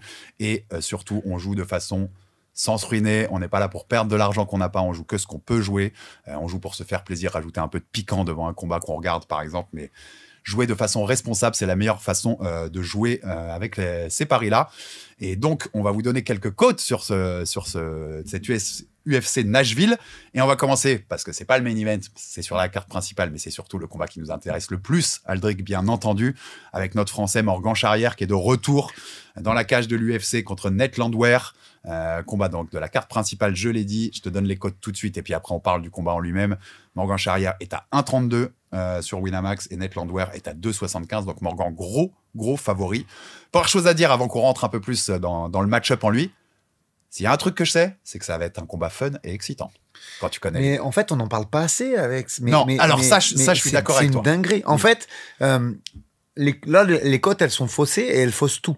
C'est-à-dire que moi, je suis pas en train de vous dire. D'ailleurs, je vais m'attarder beaucoup sur Landwehr et peu sur Morgan. Pas du tout que j'aime pas Morgan. Il sait que je l'aime beaucoup. Lui-même le sait. Et son équipe, d'ailleurs, avec Johnny et avec toute l'équipe de l'US Metro Bizo. Mais Morgan, on le connaît. Ça fait longtemps qu'il est présent sur les réseaux et je vais pas m'attarder sur lui. Il est clairement favori. Donc, en fait, ce combat, il est en train de passer comme Morgan perd, il est nul et Morgan gagne, c'est normal. Tu vois, ça, personne n'en parle. Tout le monde parle d'autre chose. Sauf qu'en fait, le combat, il est pas facile du tout. Non. Et on sait que Morgan est sur une défaite et on sait que les places sont chères en ce moment à l'UFC. Et en fait, c'est un très, très gros combat qui va se passer samedi soir. Et Nate Landwehr, c'est tough, hein. Ça fait des guerres, ça sait prendre des coups, c'est un peu lent parfois en striking, mais je te le dis, ça accepte le combat. Ouais, c'est pas facile. C'est pas un adversaire facile. Nate Landwehr, c'est 38 ans. Il a fait énormément de guerres. Oui, son dernier combat contre le Coréen Choi, il s'est fait rouler dessus. On se cache pas. Son dernier combat est mauvais. Maintenant, ça arrive à tout le monde de faire un mauvais combat. Mais si on va se référer aux stats. Les stats, elles sont quasi identiques entre Morgan et lui, hormis le striking offensif où il met 2 coups de plus par minute. Donc au niveau du rythme, c'est très conséquent. Ça fait plus de 35% de volume en plus. Je parle de frappe nette effective, hein, bien sûr. Ensuite, si tu regardes son combat contre Jamal Emmers, il prend la foudre. Le premier round, Nate, et il finit par le mettre KO sur uppercut crochet à la fin du premier. Ce mec est dangereux. Ouais. Et je veux juste, avant de te redonner la balle, on parle de son run quand même, parce que ce mec-là a eu un combat contre Danny Jeux. Au passage, il lui prend le 3e round à Danny Jeux, qui était un combat pour rentrer dans le top 15 de la KT. À l'époque, Jeux était classé 12. Comment elle l'a eu, son combat pour rentrer dans le top 15? Il fait un run où il prend Ludovic Klein et David Onama. Bon, Austin Lingo aussi, mais c'était un nouvel arrivant, pardon. Mais il tape Klein et Onama pour arriver là. Ces deux combats que tu cites, moi je les ai notés bien gros dans mes notes, parce que s'il est au niveau qu'il est dans ces deux combats-là, ouais, c'est pas facile du tout pour Morgan. Il a les armes pour le faire, Morgan, largement. Bien sûr, on connaît ses qualités, mais si c'est le Nate Landwehr de ces deux combats-là, c'est chaud. Mais c'est chaud parce que Alex, c'est un vrai gros adversaire en face. Et tu disais les rebonds. Regarde bien sur son parcours. Chaque fois qu'il prend une défaite, Nate Landwehr, il revient très fort dans le combat d'après. Contre Jamal Emmers, ce que Morgan fait aussi, d'ailleurs, pareil. Mais contre Jamal Emmers, il était déjà à ce niveau-là, hein, là, ça, son avant-dernier combat en 2024, hein, il y a quelques mois. Donc attention. Morgan, c'est un très gros combat. Et faut pas se dire ouais, c'est bon, il est favori, c'est facile. C'est pas du tout facile. Ce mec-là est très très fort. Et Morgan a les armes, bien sûr, mais je suis vraiment surpris qu'on n'en parle pas plus que ça de ce combat. Tu vois, j'ai vu personne en parler. Non, très peu. C'est pour ça que j'ai décidé, moi, vous verrez, hein, il est sur notre miniature, Morgan, de cet épisode de la Scannervie, parce que c'est l'événement de la semaine pour le MMA français, en vrai. Il y a Morgan Charrière qui combat à l'UFC. C'est très important comme combat pour la suite de la carrière des deux, d'ailleurs, parce que les deux sont sur une défaite. Et je dis en ce moment, attention, l'UFC ne nous valorise pas beaucoup. Nate, il est plutôt sur la fin. D'ailleurs, tu vas 38 voir, ans, ouais. tous les 4 combats qu'on analyse de cette carte, c'est un peu ancienne génération contre nouvelle génération. Il y a toujours un petit écart d'âge entre les deux combattants. Mais s'il a son énergie qu'il a quand il est au mieux, ouais, c'est un mec qui est difficile. Quand je le disais, tough pour moi. Enfin, tu vois, il va à la guerre, il accepte de prendre des coups pour en mettre. Ce qui va avec le style de Morgan. C'est pour ça que je disais au début, combat fun. Je suis à peu près sûr qu'on aura un combat très fun et excitant, comme tout le temps avec Morgan d'ailleurs. Mais ouais, le match-up et en effet, par exemple, les quarts de côte, je l'aurais mis un poil plus resserré, en effet. Ah, mais moi, jamais de la vie, je trouve que ça vaut ça. Même si je pense que Morgan est favori, mais pour moi, c'est un 55-45 ou un 60-40, mais c'est une grosse guerre. Et parce que je sais que les cotes américaines sont à peu près similaires, et je sais que j'ai entendu dans des podcasts américains qui, eux, parlaient du combat, un peu plus, tu vois, que chez nous, et qui disaient, pour le coup, quand il y a un tel écart, la value, elle est sur Nate, en fait. Ah, évidemment. La value est sur Nate, même si Morgan, il disait Morgan est le favori, mais la valeur est sur Nate, en fait. Ouais, c'est un... Comment tu vois ce match-up-là? Morgan décision, mais alors, j'avoue, Je suis pas très objectif en plus. On l'adore. Voilà. Morgan, j'ai envie qu'il reste et qu'il performe dans cette catégorie. En plus, t'en as un qui a 38 ans, l'autre qui a 27 ou 28, je crois. Donc, évidemment qu'on souhaite la victoire de Morgan. Mais Landwehr, s'il commence à t'embarquer sur son rythme, et en fait, il y a deux choses qui sont importantes. Sa boxe est pas ouf, mais il a la puissance pour éteindre. Ça, c'est important. Il génère des dégâts et il est capable d'encaisser aussi. Et en plus, il met beaucoup de rythme. C'est un mec qui a vraiment un très gros cardio, qui est capable de défendre la lutte, de relancer derrière. Et t'as raison, quand je disais tout à l'heure un peu lent, pas ouf, mais ça frappe. Ouais, puis je te dis, Toff, vraiment, il sait faire des guerres. Donc oui, il l'a, ça. Donc je pense que Johnny, moi, je vois plusieurs scénarios. Moi, personnellement, je pense qu'il faut le lutter pour le fatiguer, pas faire une guerre debout avec ce mec-là, parce que si tu l'éteins pas, regarde, Danny Gueux, il l'a pas éteint, il a perdu le 3e. Tu vois, parce que je pense qu'au niveau du cardio sur une piste d'athlétisme, il est champion de l'UFC, ce mec-là, tu vois. Donc c'est toujours des mecs un mec qui a du cardio, qui produit du volume et qui en plus a la puissance pour t'éteindre, c'est pas du tout un cadeau. C'est pas du tout un cadeau. Et il y a un autre léger avantage, enfin léger avantage s'il sait en jouer, c'est que c'est son état de, c'est là où il est. Ouais, il est à domicile. C'est là d'où il vient. Ouais. Il est à domicile, Nate Landwehr. La foule va être clairement derrière lui. Je disais, c'est pas vraiment un avantage dans le sens où Morgan, on le connaît. Il a tellement été à taper des Anglais en Angleterre ou ce genre de choses. Il sait être en milieu hostile. Il a fait la même chose. Tu sais que lui, c'est un des rares Américains à être allé se taper en Russie. Hein. Il est allé au M1, il est allé à Makashkala, pas à Makashkala, en Ingushetie se battre, s'il te plaît. Donc je te dis, attention, il a fait la même chose, Landwehr. Mais ils connaissent, voilà. Et Morgan aussi connaît ses ambiances, tu vois. Ça, j'ai peu de crainte que Morgan va être déstabilisé par une foule hostile. C'est plutôt le genre de truc qui même peut le galvaniser quand même, Morgan. Moi, je te suis assez sur Morgan décision. Je pense que Morgan peut le mettre KO aussi. C'est-à-dire qu'avec sa façon, quand même, il vient d'en prendre un en plus. Donc sa façon d'aller à la guerre, d'être généreux aussi dans l'effort, mais comme je disais quand même, pas le striking techniquement le plus ouf et d'avoir quelques ouvertures. Et je disais prendre des coups pour en encaisser, mais ça veut dire en prendre. Moi, Morgan KO, j'espère, ça me plairait bien. Bah, il tombe, il peut en général, il a quand même le menton solide, Landwehr, il tombe, mais il se fait plutôt finir au sol, tu vois. Donc c'est pour ça que j'ai pas parlé de KO. Moi, s'il le finit, je pense qu'il le finit par terre aussi. Ok, ouais. Après, tu sais, 37 ans, est-ce qu'à un moment tu ça peut lâcher aussi. Est-ce que tu bascules ton corps lâche un peu plus qu'avant? Enfin, c'est toujours ces questions-là quand tu as ces âges-là. Après, grosse carrière et des gros runs. À voir. En tout cas, combat fun. Dernière petite info pour ceux qui les entendent. Je trouve que quand même, Landwehr, il n'a pas régressé, mais depuis qu'il s'entraîne chez MMA All-Star, là, l'équipe de Colby, c'est un petit peu moins fort. Parce que tu t'entraînes avec Colby, ça. Si tu voulais me chauffer, ça. Tu voulais me chauffer. MMA Master, pardon, pas All-Star. L'escroquerie Colby, s'il vous plaît. Ouais. Passe au main event, Aldric, parce qu'il est intéressant. C'est pas forcément, c'est du MMA poids lourd, donc c'est pas forcément ce que j'aurais mis en main event moi, mais Talisson Teixeira, le Brésilien, contre Derek Lewis, le recordman de KO à l'UFC avec 15 KO, je crois, c'est son record. Ouais, je crois que là, il y en a un qui a 8 finishes au premier round. Lewis et Teixeira qui en a 7, si je dis pas de bêtises. Alors, je te donne les cotes et après, on part sur l'analyse du combat. Talisson Teixeira est à 1,31. Derek Lewis est à 2,80. Je disais Derek Lewis, le recordman de finish. Tu sais que son record, il va mettre hyper longtemps à être battu. Je vérifiais en préparant l'émission. Les deux seuls qui sont actifs qui peuvent le battre, ils sont à 11, donc ils sont à 4 KO de le rejoindre.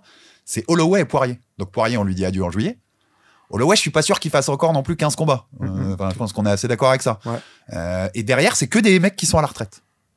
Jusqu'à 10 ou 9. Il va mettre longtemps à être détrôné, Derek Lewis, de ce King of KO, tu vois. Black Beast. Ouais. Donc, j'ai du mal à voir le sens de l'histoire. Là, tu vois, on est encore dans ce match-up. Je l'ai dit, c'est un peu le thème de ce UFC-là. L'ancien contre le mec qui arrive. Teixeira, 2m03, 8-0, 7 KO de suite.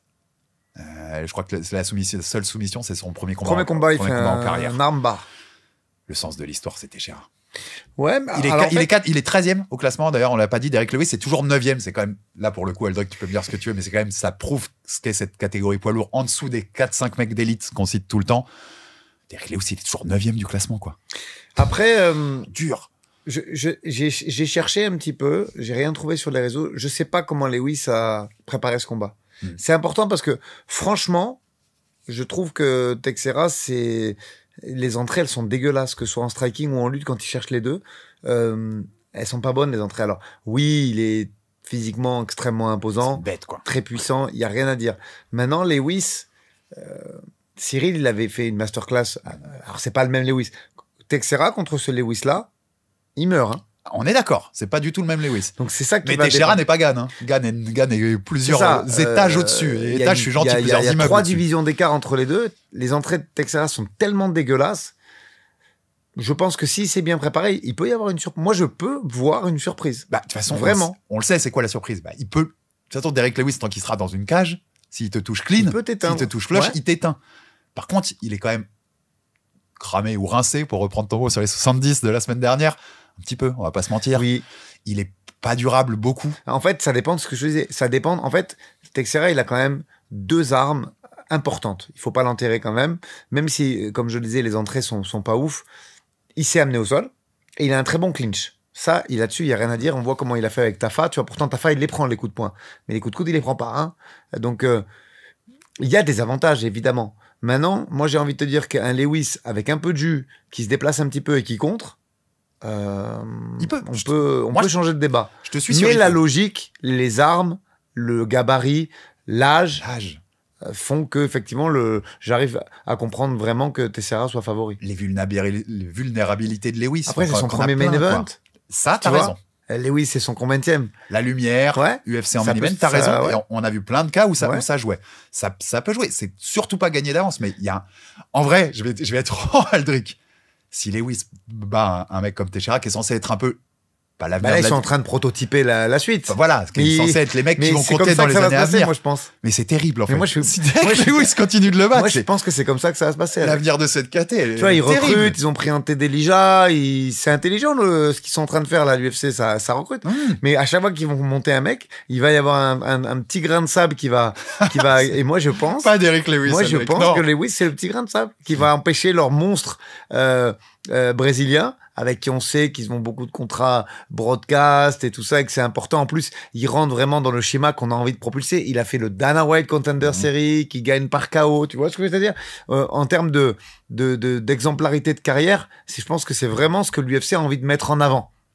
Pour leur show qu'ils aiment beaucoup, le Dana White, pour plein de choses. Possible surprise. Mais cette KT, elle est vraiment marrante, entre guillemets, parce que quand j'ai analysé le truc, il est 9e, Lewis. Teixeira, il est 13. S'il le bat, il rentre dans le top 10. Tu vois. On va dire, allez, on dit, il prend sa place. Au-dessus, tu vois, t'as du Spivak et Tibura, qui je pense est encore jouable pour un Teixeira. Ouais. Et puis, dès que tu montes allez, il y a le Waldo Cortés Acosta. Et non, là, ça devient même compliqué déjà. Et dès que tu montes sur l'étage du dessus, Almeida, Blades, Gann, Volkov, c'est un autre monde, quoi. Ouais. Teixeira, il se ferait exploser par ces mecs-là aujourd'hui. Ah oui, je pense. Clairement. Donc, tu vois, il y a vraiment 2 vitesses ou 2 étages dans cette KT-là. Tu peux arriver facilement dans le top 15, et après, les 5-6 boss de fin de niveau derrière, ils sont plus compliqués. Ouais. C'est plus le petit boss, quoi. Tu vois, il a 15 bras, le boss. Tu comprends plus, alors qu'avant, t'étais face à un champignon. Enfin, et sur les signatures, j'en profite parce que c'était un truc que j'allais mettre en news UFC après la preview. Mais on peut noter quand même Marcus Buchecha, qui arrive, du One. Donc, un grappleur. Champion du monde de jiu-jitsu. Très, très, très renommé. 5 ans en MMA, que des finishes. Moi, j'ai vu passer des spécialistes que je suis sur les réseaux de grappling, JB, qui nous disaient, si vous aimez le grappling de Jelton Almeida, vous n'êtes pas prêt à ce que vous allez voir avec Buchecha. En fait, il faut toujours regarder. Tu vois, c'est comme à l'époque où on comparait Verdum et Minotaur. Il faut comparer ce qui est comparable. Minotaur, à l'époque, tout le monde disait, waouh, Minotaur sur le dos. Verdum est champion du monde de jiu-jitsu. Là, c'est la même chose. Ouais, Jelton, c'est fort. Mais là, on parle du niveau mondial, c'est pas la même chose. Il était free agent, donc il avait plus de sous contrat One. Donc on sent, tu vois, tu sens qu'il y a cette volonté de l'UFC quand même de renouveler. Oui. Ils savent qu'il y a un problème. Ils savent qu'il y a un problème quand Lewis est toujours 9e, que tu as toujours Tai Tuivasa dans le. Il y a un problème. Et d'ailleurs, tu as vu, c'est quoi qui est dans les tuyaux pour son premier combat? C'est ce qui prouve aussi qu'ils veulent renouveler vite. Il affronterait Martin Buday, qui est numéro 14. Okay. Premier combat, top 15. Ouais. Tout de suite. Non, mais ce qui est logique, parce que là, ce sera à Abu Dhabi, 26 juillet.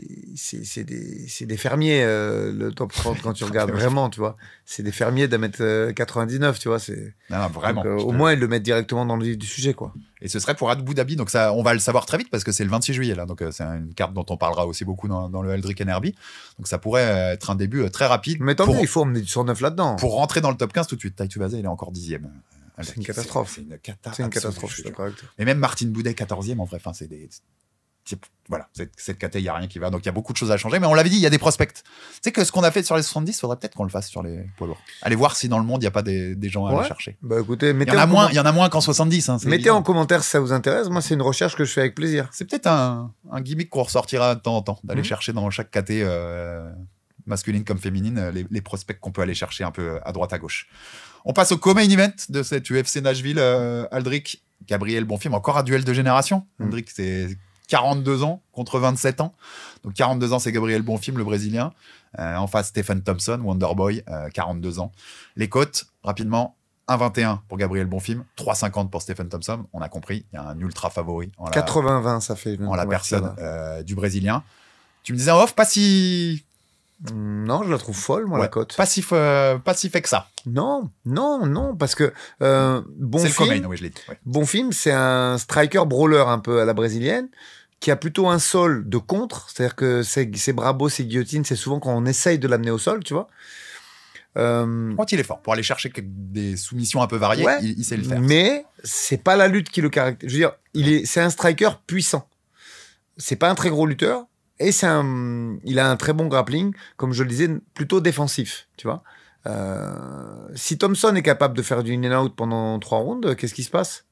On l'a vu très en difficulté contre Nicolas Dalby, Bonfim. Moi, je suis pas sûr du tout de 80-20, mais alors pas du tout. Hein. C'était il est sur une série de victoires, mais c'était sa dernière défaite, Dalby. Oui, je pense que c'est un combat où il a pris. Moi, j'ai l'impression Dalby qui est pas très loin de l'âge de Thompson, hein. Mais oui, mais Bonfim, ce que je vois, c'est que à chaque sortie, il y a du progrès quand même. J'allais y venir. Le striking s'améliore. Il y a des choses qui vont de mesure. Donc j'ai l'impression qu'on va voir encore un meilleur Bonfim si tout s'est bien passé dans son camp de prépa. Mais Thompson, c'est fort debout. Hein. Thompson, c'est fort debout. Thompson, ça s'améliore pas par contre. Tu vois. Ben non. Il est à son niveau. Voilà. Mais il était déjà très haut le niveau. 4 défaites sur les 5 dernières. Alors les 2 dernières, c'est Shafkat et Buckley. Il faut voir qui t'affronte. Voilà. Je suis d'accord avec toi. Mais tu vois, t'es vraiment. Une nouvelle fois, en fait, c'est le thème de ce UFC là. Pour le bien de l'orga, il faut que Bonfim gagne. Thompson, il est encore 12e à 42 ans, il est encore 12e. Bien sûr. Il est numéro 12 du ranking. C'est pour ça que je te dis, bien sûr que c'est des combats passation de pouvoir. Devrait s'imposer, parce qu'en plus, t'imagines pour Bonfim, avec une défaite, ça lui permet quand même, parce qu'il a une défaite sur les 3 derniers quand même, Bonfim, tu vois, ça lui permet de rentrer dans ce top 15 de fou furieux à Walter. Moi, il me plaît beaucoup, tu vois.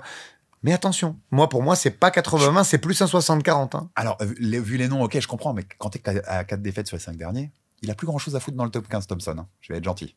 Je suis d'accord. Il a plus grand chose à faire là. Donc, tu vois, ce sens de l'histoire, il doit être pour Bonfim.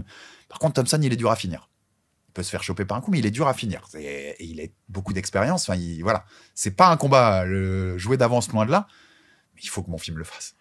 J'ai l'impression qu'à chaque combat là de cette UFC, j'ai de l'espérance en fait. J'ai des espérances. Sur cette passation de pouvoir, il y en a bien un prospect qui va se faire avoir. Hein. Je peux pas encore. Mais en tout cas, déjà, pour moi, cette cote, elle est pas cadeau, mais 80-20, jamais de la vie. Jamais de la vie. Ça laisse à penser que ce serait une balade de santé pour Bonfim. Jamais de la vie. Ouais. Et en Thompson, ça me paraît, à chaque fois que tu me verras, chaque fois qu'on aura un combat de Thompson, je leur dirai parce que c'est important. Je pense qu'on va pas en avoir beaucoup. Thompson, non, c'est clair. T'as raison, Thompson. T'as raison pour l'UFC et le MMA, c'est du bon striking. Par contre, les credentials en kickboxing, elles sont pas du tout au niveau où on nous l'a vendu, hein, où les commentateurs UFC le vendaient. Hein. On est loin du top niveau mondial, malgré je sais plus quoi, 50-0, je sais plus quoi ce qu'ils vendaient. C'est pas Rico Verhoeven, on le sait. On n'est pas sur ce niveau. Mais d'ailleurs, Rico Verhoeven, Francis, on sait pas ce qui va se passer, ça discute. 3 rounds avec différents kickboxing, boxe, MMA. C'est pas mal en déplacement quand même. C'est pas mal en déplacement. T'as vu, c'est les Saoudiens qui veulent ça. 3 rounds. Kickboxing, boxe et MMA. Je sais plus le banner l'avait fait à une époque, ça avait pas beaucoup rendu. Je suis pas sûr que je suis pas très fan moi de ces trucs-là. C'est plutôt japonais en plus, ça normalement. C'est ça. Tu le verrais plus au Rising ou un truc comme ça, mais je suis d'accord. Je suis pas très fan de cette idée-là. Après, tu sais ce que le sport de combat aujourd'hui. Verhoeven, il frappe tellement fort que si ça commence par le kickboxing, c'est une catastrophe. Je sais plus l'ordre parce que je crois que je sais pas s'il y a l'ordre, mais j'ai vu passer un truc. En tout cas, mais ce que j'ai dit, tu sais que dans le sport de combat aujourd'hui, si les Saoudiens le veulent, si Riyad Season veut quelque chose. T'as un peu de mal à dire non au chèque qui va être donné. Et puis donc, pour finir sur ce Thompson-Bonfim, Thompson, s'il est dans un bon jour, déterminé, et qu'il a envie d'aller arracher ce combat, il peut l'arracher. Mais là, t'as dit quand même une phrase très importante. Les progrès de Bonfim. Ça va aussi être un paramètre très important à ce combat. Mais je te dis attention, parce que moi, je le trouve pas ouf sur les déplacements. Je reprends ce combat de Dalby, alors Dalby, c'est un guerrier. S'il y a un mec qui doit faire du cinéma et jouer le rôle d'un viking, c'est Dalby, tu vois. Mais quand même, techniquement, il y a quand même beaucoup de travail. Et Thompson, sur ça, il est vraiment fort, quoi. Ah, puis il a tellement d'expérience, Thompson. Moi, je vois bien un scénario où Thompson, il réussit à maintenir le combat en striking, il fait ce qu'il sait faire. Et il gagne la décision. Et il gagne une décision, tu vois, hop, qu'il aura peut-être même 29-28, tu vois, hop, tranquille, mais j'ai fait mon combat et j'ai pris la décision. Ça, je l'imagine totalement. Et quand on parle de sur 10 combats, combien de fois ça peut se passer, je le vois bien passer 4 fois. Ça va dépendre après de la motivation et de l'état psychique et physique des deux, tu vois, mais jamais de la vie, il fait ça que 2 fois sur 10, hein, et c'est 8 fois, il se fait rouler dessus. C'est pas vrai. Et pour notre dernier combat, EHPAD contre Auberge de Jeunesse, là, je vais m'en prendre dans la tête avec cette respect toujours aux combattants, vous le savez, c'est juste pour le bon mot. Mais c'est Steve Garcia contre Calvin Kattar. Il y a quelques années, t'aurais pas eu photo. Hein. Kattar aurait été méga favori. Les cotes pour celui-là, c'est 1,72 Steve Garcia, 1,88 pour Calvin Kattar. Garcia, il est sur 5 victoires de suite, que des KO, premier ou deuxième round, dont un finish contre Chase Hooper. Alors, Chase était encore un peu jeune, mais il a bien vieilli, ce finish-là, pour le coup.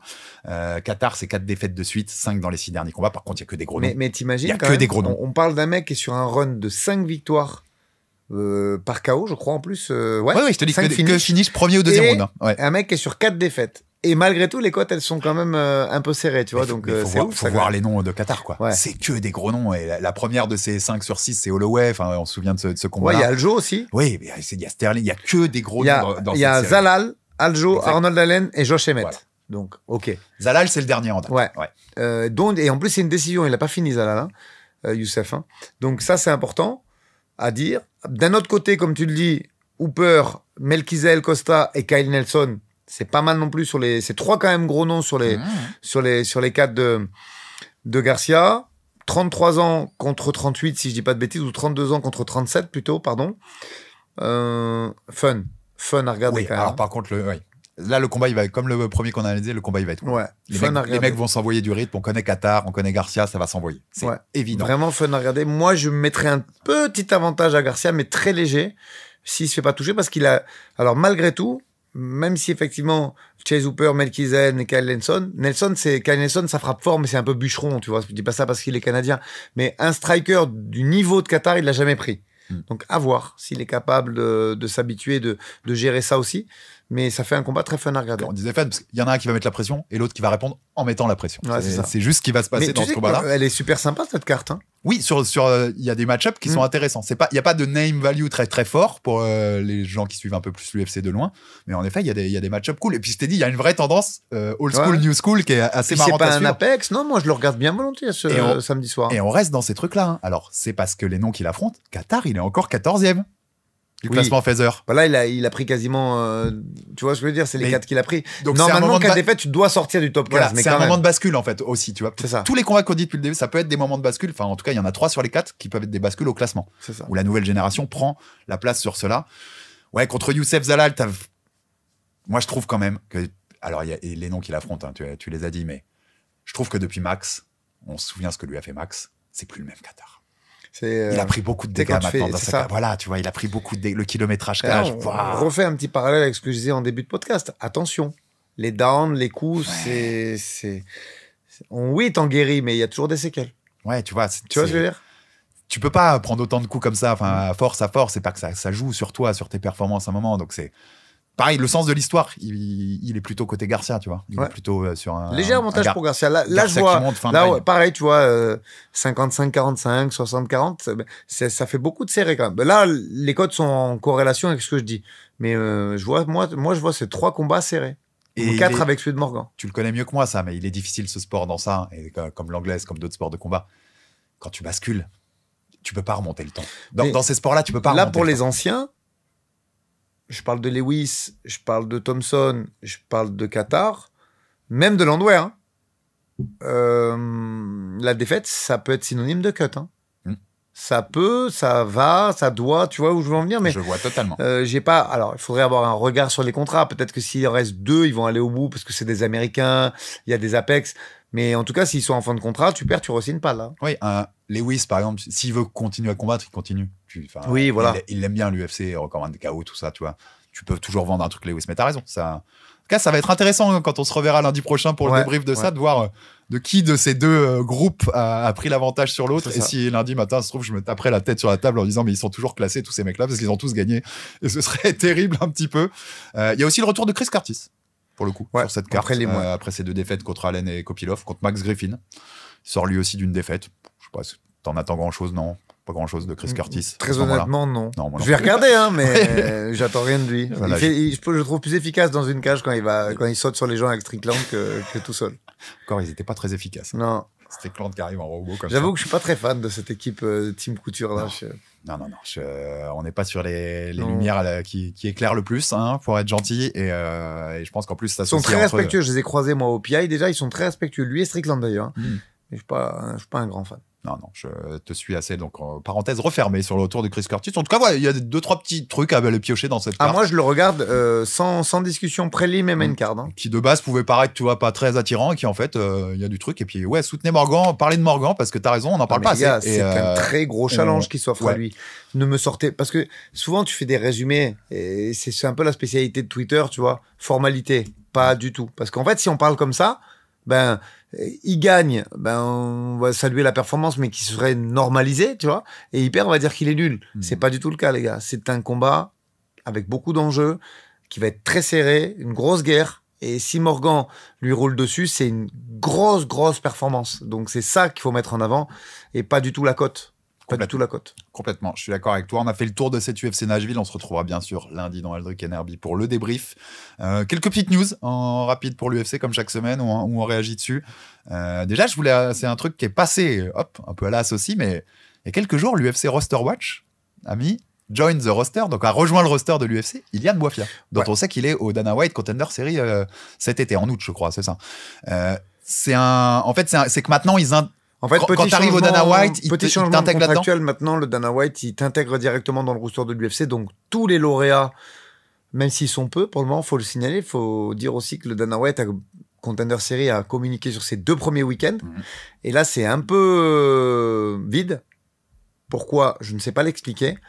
Et voilà, mais en tout cas, les deux premières semaines, il doit y avoir... je crois que c'est à 7 ou 8 combats. D'ailleurs, Ilian sera main event, lui, de son week-end, du 12 août. Et tous les fighters qui sont sur le roster ont été intégrés au roster de l'UFC. C'est pour ceux qui s'interrogeaient, parce que je l'avais vu beaucoup passer. Donc, comme c'est automatisé Roster Watch, ils ont mis Ilian. Il sera à Paris, Ilian, mais d'abord, il va gagner au Dana White Contender Series. On suivra bien sûr ça. Tu seras là-bas, bien sûr. Ouais, donc, on suivra ça, bien sûr, dans Jab Live tout cet été. Puisque tu as évoqué, ça, c'est les passes des Daldrick, c'est parfait. Tu as évoqué l'UFC Paris. Juste petite news, mais confirmé, BSD a confirmé hier soir sur ses réseaux sa présence à Paris. Il sera bien et Fares aussi, sur la carte. Ouais. Fares aussi qui dit pareil. Heureusement, j'ai envie de dire. Les deux n'ont pas l'adversaire encore. Ouais. BSD, on a déjà parlé, on va pas refaire le débat. On en reparlera quand il y aura l'officialisation. On sait Gamrot. Et apparemment, Fares, puisque je le suis, on se suit sur les réseaux sociaux, a dit que ce serait. Il y a un petit réel où on voit 3 des personnes dont on parlait un petit peu pour Fares. 3 classés.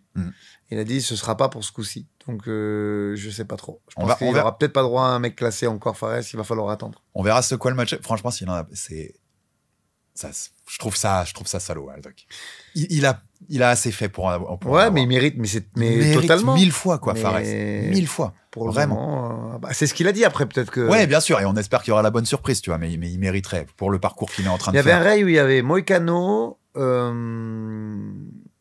Attends, je veux pas dire de bêtises. Il y avait, je crois, Moïcano, Dawson et Chandler, je crois. Ouais. Je crois. Non. Il y avait Moïcano, Chandler et celui qui vient de perdre. T'es sûr qu'il n'y avait pas Dawson? Celui qui vient de battre Moïcano, pardon. Darius. Voilà. Je crois que c'était ça, les 3 qui avaient. Ouais, tu vois, Dawson, ça faisait sens, quoi. Ouais. Après, il a dit que c'était pas ces 3-là. Peut-être qu'on aura. C'est un Dawson, c'est très bien aussi. Dawson, c'est classé. Ouais, c'est 14e, je crois, Dawson. Je crois qu'il est repassé 15. Il y a eu un micmac avec BSD. Moi, j'espère qu'on va avoir un combat pour Fares. Après, il est encore jeune. Comme on l'a dit lors du Jab Culture, c'est un des plus gros prospects pour moi de l'UFC. Pas de la France, de l'UFC en lightweight, compte tenu de son niveau et de son âge. Oui, je vois ce que tu veux dire. Il n'est pas pressé. C'est ça. Mais ça mérite. Pour ce qu'il a fait, avoir un classé à Paris, Grande Dawson, j'ai vérifié, est bien 15. Il a rebaissé de 2, il y a eu le micmac, mais il est 15. Dawson, c'est bien. J'aimerais 15e, bien. Ça fait son entrée dans le top 15. Voilà, tu vois, on règle un peu le problème. Et tu avais raison parce que tu viens de le dire, mais il faut en parler. On en parlera plus on développera ça que ce soit dans Aldrick & Herbie ou Jab Culture. Parce qu'il y a Oumar Sy aussi contre Brenson Ribeiro, qui a été officialisé pour Paris. Donc, combat en light heavyweight, le retour d'Oumar après sa défaite contre Menefield. On l'attend fort, Oumar à la relance. On a 7 combats de l'UFC Paris pour l'instant. Donc on en a, si on imagine BSD et Fares, on en a 8 on a déjà 9 en 9, fait. ouais.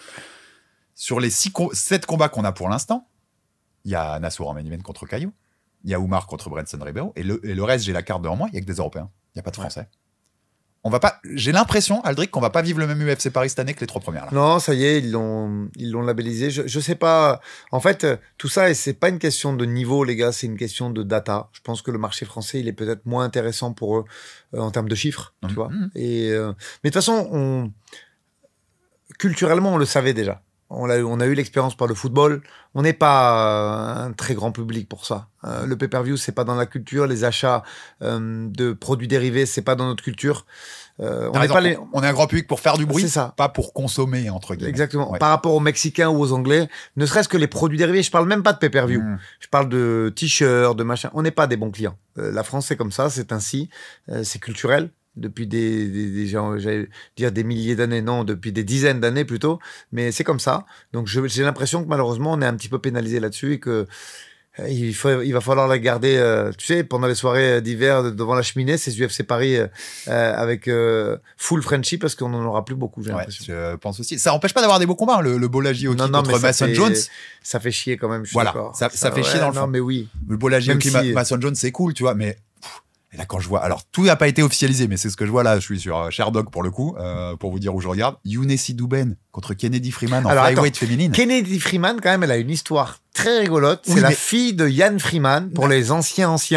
Non, mais on en a rien à fiche. Si voilà, en qui Angleterre, va connaître ça dans le public, quoi. Mais Ian Freeman, c'est quand même une légende de ce sport, un des premiers Anglais à signer là-bas. Plein de choses. Je te suis, mais mais la petite histoire, elle aurait été rigolote à Londres ou à Liverpool, quoi. Exact. Là, le public de l'Accor Arena, il va voir ça arriver et dire mais qui sont ces gens ? Enfin, tu vois, rien contre elle et ça se trouve ça va donner un bon combat. Mais mais oui. Il y a pas la. Alors par contre, je pense que tous les Français seront en main card. Enfin, tu vois, je sais pas trop. Nassour, BSD, ah oui, Fares. pour Fares et BSD, c'est évident. Oumar, tu le fous aussi. Enfin, tu vois, ça paraît logique. Est-ce qu'il y aura... De toute façon, il ne reste plus beaucoup, là. Bah on sait que... On arrive à 9, comme on a dit, avec Fares et... Nora, c'est trop proche. Morgan, ça va dépendre de ce qui se passe là. Ouais. Parce qu'il l'avait déjà fait au Cage Warrior, de faire juillet-septembre. Pourquoi pas ? Ça va dépendre du combat là. Et t'en as plus beaucoup. Non, il n'y aura pas Cyril, il n'y aura pas Manon. Ça, on vous l'avait... Moi, je vous ai donné tu peux confirmer. Ouais. À peu près. Sauf avancer qu'avec l'UFC, tout peut changer très vite, mais à 99%, il n'y aura pas Manon. Octobre-novembre plutôt. Ouais. Ailleurs. Tu m'as dit Madison Square Garden, si tu veux. Nous, on aime bien Abu Dhabi. C'est vrai. Petit message comme ça, mais je l'ai déjà dit au matchmaker. Moi, Abu Dhabi, j'aime bien. Manon, elle a une ceinture là-bas. Elle a fait ses débuts à l'UFC là-bas. Elle a pris son shot en numéro 1 mondial là-bas. Donc, ça a beaucoup de signification pour elle, Abu Dhabi. Donc, à voir. On rappelle ce que tu disais là, c'était Kathleen Choukayan, UFC 280.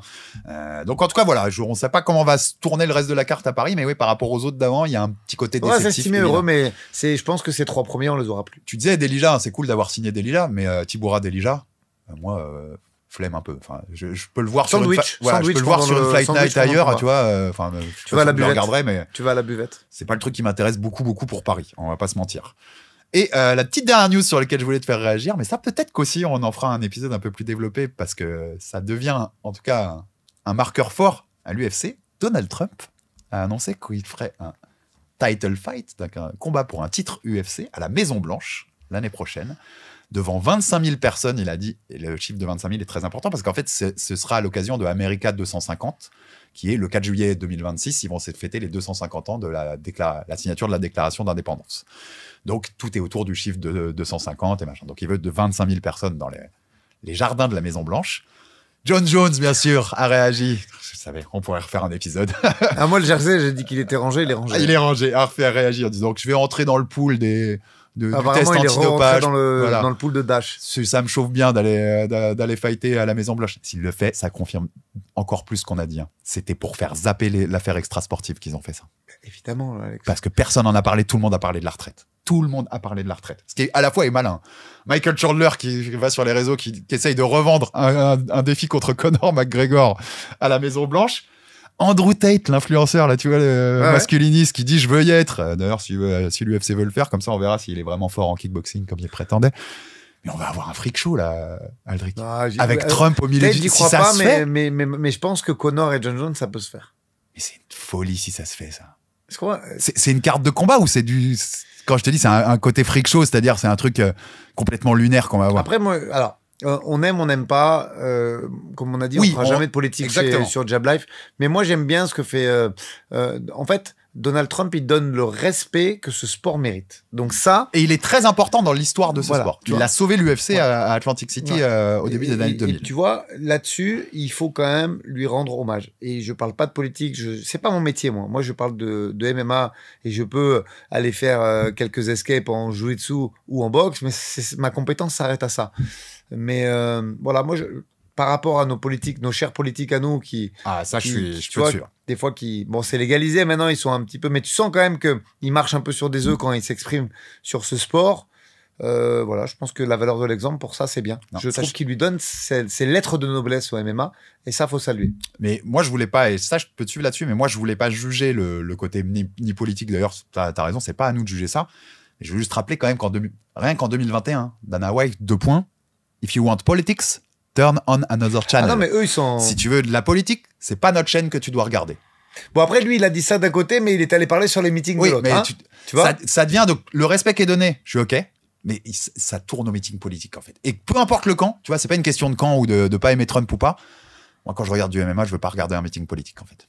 Et j'ai pas envie que si je regarde ce truc-là, parce que si jamais ils te ressortent Connor et John Jones, on va regarder. On peut dire ce qu'on veut, on va regarder. Après, Alex, et j'ai pas envie qu'au milieu du truc, il y ait 30 minutes de discours. Après, rappelle-toi, on en avait déjà parlé, tu me disais, ouais, mais quand ils vont saluer le président au Madison, ça reste quand même, tu sais, chez eux, c'est très culturel. Il y a et d'ailleurs, moi, c'est une des plus grandes différences quand je vais dans certains pays avec la France, c'est que nous, on est très pudique là-dessus. Tu vas dans des institutions, il n'y a pas la photo du président de la République, t'as raison. Il n'y a pas de drapeau, eux, tu vois. Leur délire. Et eux, chez eux, c'est comme ça.